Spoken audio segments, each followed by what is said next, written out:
ఇప్పుడే తిరుగుడు ఎన్నిసార్లు పిలిచిన అటు ఇటు గిర్ర గిర్ర తిరుగుతాను.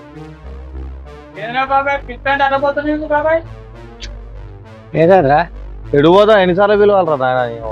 ఏ ఎక్కడ బాధరా నాయన, ఇవాళ మురకశీల అని ఒక్కటే చేపలు చేపలని న్యాయం ఒకటి.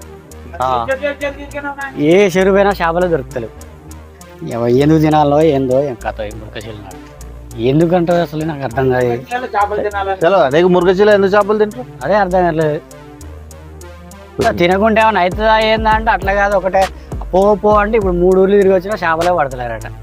అట్లానేం కదా కానీ మన ఏంది మురగశీల అనేది ఖచ్చితంగా చేపలు తినని ఒక ఆనవాయితీకి వచ్చింది. పూర్వీకులు మనకి ఏం చెప్పారు అంటే ఈ ఎర్రటి ఎండలు మామూలుగా మే నెల మొత్తం ఎండలు కొడతాయి కదరా భయ్, ఎండలు బాగా కొడతాయి కదా. ఇప్పుడు సడన్ గా వాతావరణంలో మార్పులు వచ్చినాయి, వర్షాలు పడి ఉష్ణోగ్రత మన శరీరంలో ఉష్ణోగ్రతలు అనేది తగ్గిపోతాయి అన్నట్టు. అప్పుడు మనలో ఉన్నటువంటి జబ్బులు వైరస్లు అటాక్ అయ్యి మనకు రోగ నిరోధక శక్తి తగ్గిపోతుంది, ఇమ్యూనిటీ పవర్ అంటారు కదా.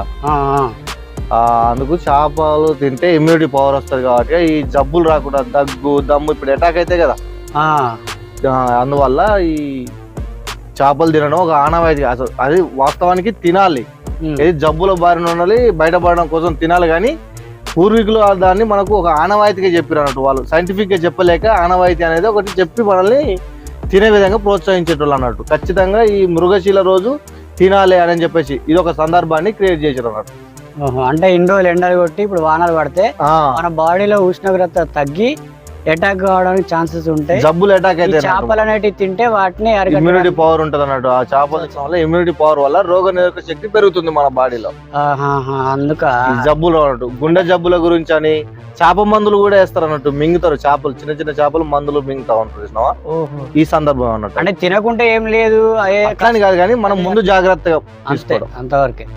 నేను తినకుంటే ఏమన్నా అవుతుందా మరి తింటేనే అన్నట్టు. నాకు జ్వరం వచ్చింది ఇది మందు వేసుకోకుంటే ఏమన్నా అవుతుందా అంటే ఏమైతుందని భగవంతునికి ఎరక. అట్లనా మరి నాకు ఒకటే ఇది అవుతుందని తినడం అనేది ఒకటి, అది జబ్బుల బారి నుండి బయటపడడం కోసం ముందు జాగ్రత్త చర్యగా తీసుకుంటాం అన్నట్టు, అంతే. దాంట్లో ఏం లేదు.